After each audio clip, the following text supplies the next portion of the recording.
Assalamualaikum warahmatullahi wabarakatuh. Halo anak-anak, bagaimana kabarnya pada pagi hari ini?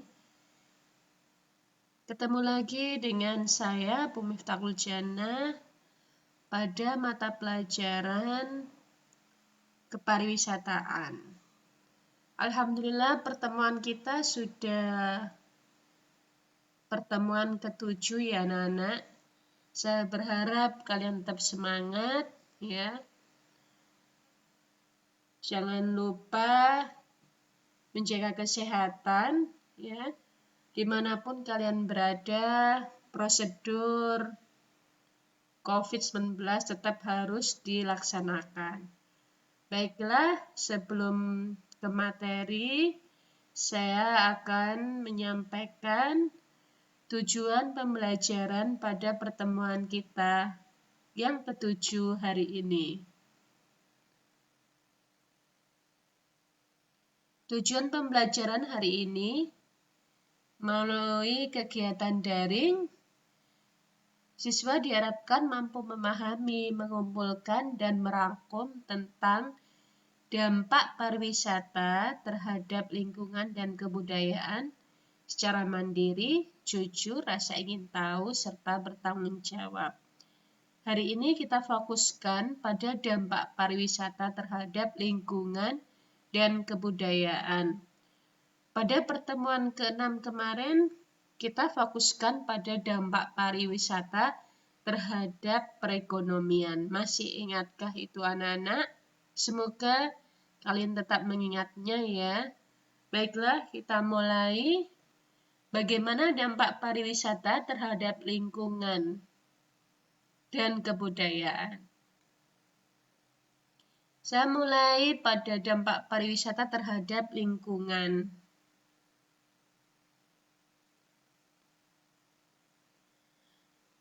Kalau kita membahas lingkungan, berarti kita melihat secara fisik ya anak-anak. Ya, lingkungan fisik itu adalah daya tarik utama dalam kegiatan wisata. Lingkungan fisik meliputi lingkungan alam, bisa flora maupun fauna. Misalkan bisa bentangan alam maupun gejala alam. Sedangkan lingkungan ya, tadi lingkungan alam juga ada lingkungan buatan, yaitu bisa situs kebudayaan, wilayah perkotaan, wilayah pedesaan, dan peninggalan sejarah. Jadi yang dinamakan lingkungan fisik itu ada dua, secara alam maupun buatan.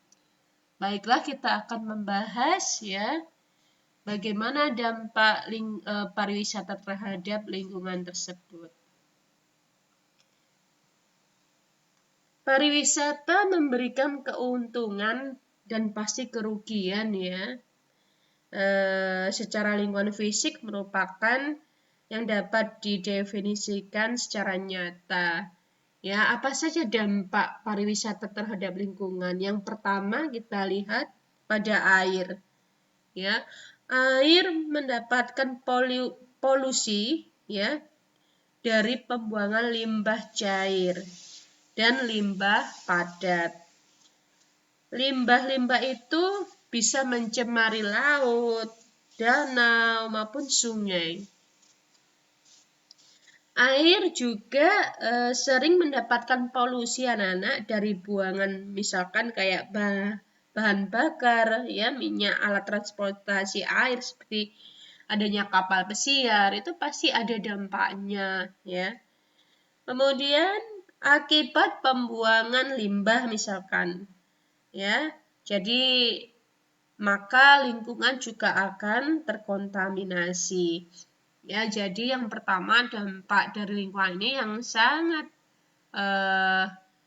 efeknya ya itu pada air yang sudah saya sampaikan sekilas tersebut. Kemudian atmosfer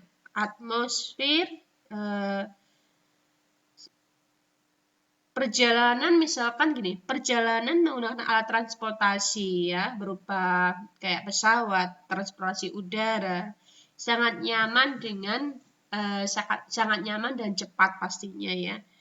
Namun angkutan udara itu berpotensi merusak atmosfer bumi. Ya, hasil buangan emisinya dilepas di udara yang menyebabkan atmosfer tercemar dan gemuruh. Ya, karena mesin pesat menyebabkan polusi suara. Ya, anak-anak, akibat polusi udara dan polusi suara tersebut, maka nilai wisata akan berkurang, mengalami menjadi tidak menyenangkan dan memberi dampak negatif juga, ya, bagi vegetasi dan hewan. Itu sekilas tentang atmosfernya. Kemudian pantai dan pulau. Pantai dan pulau menjadi pilihan destinasi ya wisata bagi wisatawan. Namun pantai dan pulau sering menjadi tempat yang mendapatkan dampak negatif dari pariwisata. Kenapa? Ya kayak pembangunan fasilitas wisata di pantai dan pulau. Misalkan pendirian prasarana, ya, misalkan kayak jalan listriknya, ya, kemudian ada pembangunan infrastrukturnya, ya itu akan banyak memberikan mengandung dampak negatif juga, ya. Kemudian ada kerusakan karang laut, ya, hilangnya penuntukan lahan pantai misalkan, ya, seperti itu. Bisa kayak juga erosi pantai. Jadi pariwisata terkadang memberikan dampak juga pada pantai dan pulau. Saya lanjutkan kembali vegetasi, ya.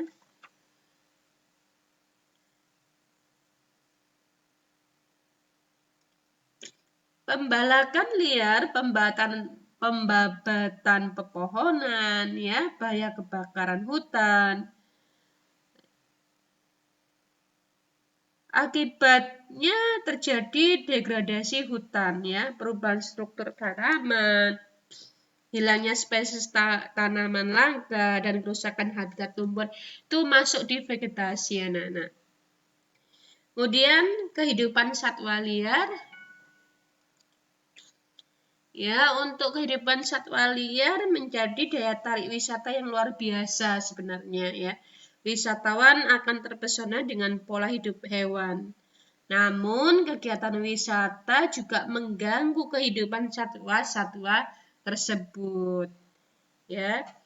Kadang komposisi fauna berubah akibat pemburuan hewan sebagai cenderamata, ya. Kemudian eksploitasi hewan untuk pertunjukan, gangguan reproduksi hewan atau berkembang biaknya hewan, ya, itu juga berdampak pada kehidupan satwa liar. Kemudian situs sejarah, budaya, dan keagamaan. Misalkan penggunaan yang berlebihan untuk kunjungan wisata bisa menyebabkan situs sejarah, budaya, dan keagamaan mudah rusak. Ya, kepadatan di daerah wisata, misalkan alterasi fungsi awal situs, komersialisasi daerah wisata, menjadi beberapa ya dampak negatif kegiatan wisata terhadap lingkungan secara fisik. Kemudian wilayah perkotaan dan pedesaan, ya, banyak pendirian hotel, restoran, fasilitas wisata, ya, toko cenderamata, dan bangunan-bangunan lain yang tinggi, ya, sangat dibutuhkan juga di daerah tujuan wisata. Seiring dengan pembangunan itu, jumlah kunjungan wisatawan, ya, jumlah kendaraan dan kepadatan lalu lintas juga akan meningkat. Hal tersebut hanya menyebabkan tekanan terhadap lahan, ya, melainkan juga perubahan fungsi lahan tempat tinggal menjadi lahan komersial, kemudian kemacetan lalu lintas, polusi udara, ya, dan polusi estetika atau terutama ketika bangunan didirikan tanpa aturan penataan yang benar, ya. Seperti itu. Itu sepintas, ya, 8 ya yang berdampak dari pariwisata dilihat dari lingkungan. Berikutnya saya lanjutkan dampak pariwisata terhadap kebudayaan. Kalau kita membahas kebudayaan, kata-kata kebudayaan, budayaan itu meliputi 7 unsur anak-anak. Yang pertama sistem bahasa, yang kedua sistem mata pencarian, yang ketiga sistem teknologi, 4 sistem organisasi sosial, 5 sistem pengetahuan, 6 sistem kesenian, dan sistem religi. Ada 7 unsur yang masuk ke dalam kebudayaan. Ya, kita bahas sebentar. Kalau sistem bahasa berarti bahasa yang digunakan oleh masyarakat setempat baik berupa lisan maupun tulisan, ya, atau berbentuk simbol-simbol. Sistem mata pencarian, ya, untuk menunjang hidup sehari-hari, setiap masyarakat pasti memiliki mata pencarian utama yang berbeda setiap daerah, sehingga terdapat suku bangsa memiliki mata pencarian yang khas dibandingkan dengan suku bangsa lain. Untuk sistem teknologi, ya, teknologi atau peralatan hidup lain yang dimiliki oleh setiap masyarakat mungkin berbeda-beda tergantung di mana masyarakat itu berada. Bagaimana dengan sistem organisasi sosialnya, ya? Suku bangsa yang merupakan kelompok masyarakat besar akan memiliki sistem kemasyarakatannya yang mungkin berbeda dengan suku bangsa lain, ya. Seperti itu. Misalkan suku Sunda dan suku Jawa akan berbeda, ya. Dayak dengan Jawa berbeda, ya. Kemudian selanjutnya sistem pengetahuan. Masyarakat memiliki pengetahuan yang digunakan dalam kehidupan sehari-hari, ya, baik dalam bidang agraris maupun dalam bidang pengobatan. Ya, jadi pengetahuannya akan berbeda-beda. Ya. Sistem kesenian, masyarakat atau suku memiliki perasaan yang dituangkan ke dalam bentuk benci, sedih, gembira, jengkel, bahagia, ya, dan sebagainya. Merupakan perasaan timbul dari setiap individu atau masyarakat dapat dilakukan ke dalam bentuk seni atau perasaan dapat muncul karena seni. Jadi bisa aja munculnya seni karena dituangkan rasa benci, ya. Kemudian bahagia, gembira, sedih, itu bisa dituangkan ke dalam seni. Jadi muncullah, ya, suatu sistem kesenian tersebut. Kemudian sistem religi. Sistem religi ini kepercayaan di setiap daerah itu akan berbeda, anak-anak, ya. Merupakan warisan masa lampau dari perjalanan hidup masyarakat bersangkutan sebagai warisan kebudayaannya. Jadi kadang sistem religi ini merupakan warisan, ya, nenek moyangnya. Misalkan hal-hal setiap bulan ini mengadakan ritual ini, ya, itu adalah sesuatu warisan, ya, tradisi, ya, dari nenek moyangnya atau orang-orang yang terdahulu menjadikan suatu kebiasaannya. Saya lanjutkan kembali. Tadi adalah unsur dari kebudayaan. Bagaimana dampak positif ya ke pariwisata ini terhadap kebudayaan? Ya, yang pertama merupakan perangsang dalam usaha pemeliharaan monumen-monumen budaya yang dapat dinikmati penduduk setempat dan wisatawan. Ya, dengan adanya pariwisata ini ya akan merangsang seseorang untuk menjaganya ya agar monumen tersebut ya atau kena barang-barang tersebut ya dapat dinikmati oleh penduduk maupun para wisatawan. Yang berikutnya merupakan dorongan dalam usaha melestarikan dan menghidupkan kembali pola budaya tradisional. Seperti misalnya kesenian, kerajinan tangan, ya, tarian, itu adalah pola budaya tradisional kita. Ya. Jadi kita harus bisa melestarikannya dan menghidupkan kembali, ya. Jangan sampai warisan tersebut hilang, ya. Kemudian yang ketiga memberikan dorongan untuk memperbaiki lingkungan hidup yang bersih dan menarik. Berikutnya terjadinya tukar-menukar kebudayaan antara wisatawan dan masyarakat lokal. Misalkan wisatawan dapat lebih banyak mengenal kebudayaan ya serta lingkungan yang lain dari penduduk lokal ya. Misalnya mereka ingin tahu bagaimana sih cara tari Bali, itu menjadi suatu tukar-menukar kebudayaan nanti. Terakhir, mendorong pendidikan di bidang kepariwisataan untuk menghasilkan sumber daya manusia di bidang kepariwisataan yang handal. Jadi, dengan adanya